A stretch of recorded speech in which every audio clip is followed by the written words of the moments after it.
When I came to the meeting tonight, I wasn't quite sure what I was coming to. When I came through the door, I was left in no doubt at all.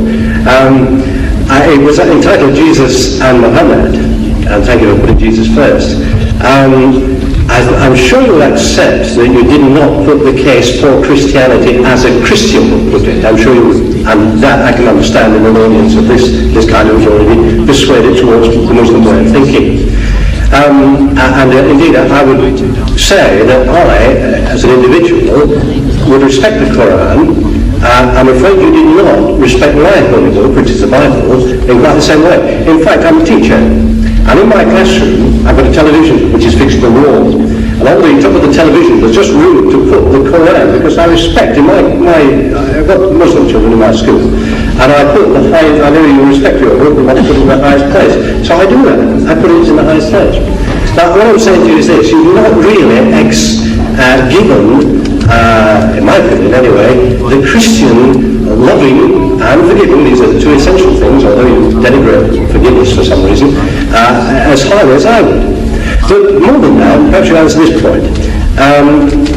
Muhammad, you talked a lot about Jesus, you talked a lot about our holy book. We're not talking much about Muhammad, or indeed the Quran too much. That's the missionary aspect of it. Could you tell me how you can believe, indeed anybody in this room can believe, in one man who couldn't read, couldn't write, indeed could get his followers by bloodshed through war, how you can believe that that man was a follower of God, let alone a prophet of God, and to accept all his teachings as you do so glibly, and yet reject Christianity and the holy book of Christianity so easily as well?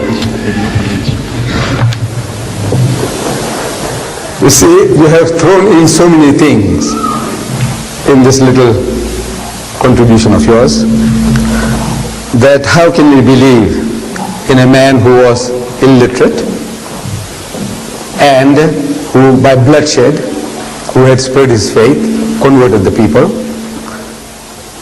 Now with regards to the man being unlearned, this is a fulfillment of the prophecy in your book, a fulfillment, the book of Isaiah, chapter 29, verse 12. It says there, and the book is given to him that is not learned.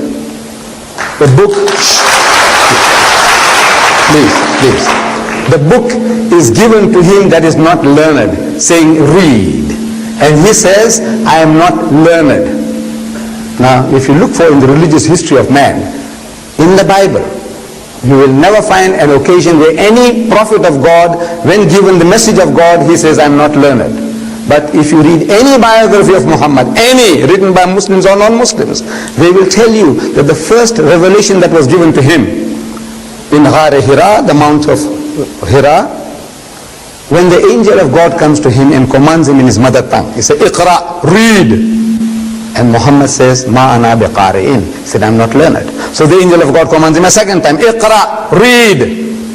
And again he says, Ma ana biqari'in. He said, I'm not learned. For the third time the angel of God embraces him hard and he says, Iqra bismi rabbika alladhi khalaq. Now he grasps the message that what he was required to do was to repeat. Because this Arabic word Iqra means to read, to recite, to rehearse, to repeat. And he repeats the words as they were given to him. Iqra bismi rabbika alladhi khalaq. Read in the name of thy Lord and Cherisher who created. Khalaq al-insana min alaq. Say, he who created man from a mere clot of congealed blood.